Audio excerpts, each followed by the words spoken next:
So with all the contracts in place, all the bookings in place, everything ready to go for the 12th of June, moving the Euros by year to 2021 is obviously going to come at a cost for UEFA. It's been estimated it's going to be probably around about 250 to 300 million euros, which is 330, 340 million dollars.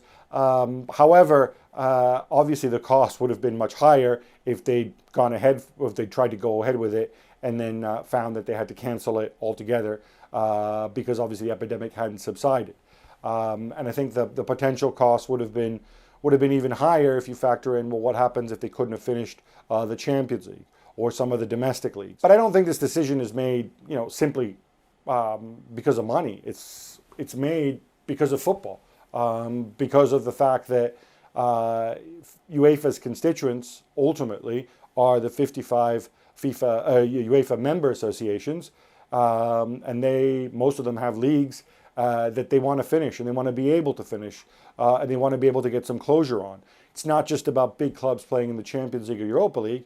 It's about issues of promotion and relegation that impact the lower divisions as well. So really, I think this was the only straightforward solution. And you know what? It may not be a solution because ultimately we are in the hands of the pandemic.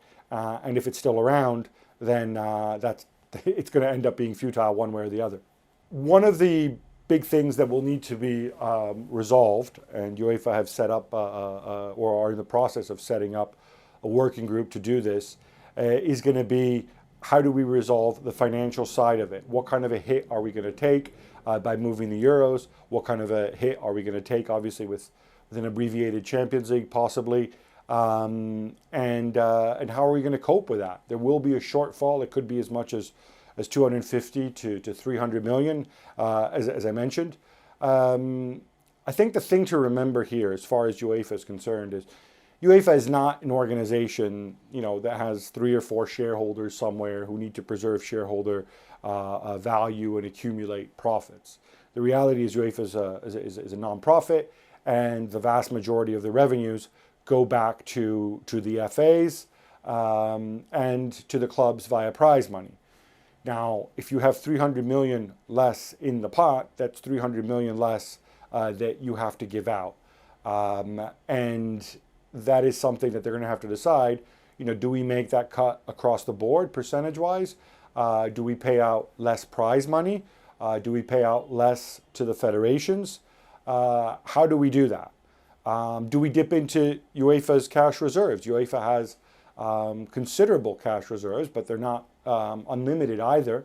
Or do you maybe save those for different emergencies that might arise? I mean, frankly, we don't know what we're dealing with.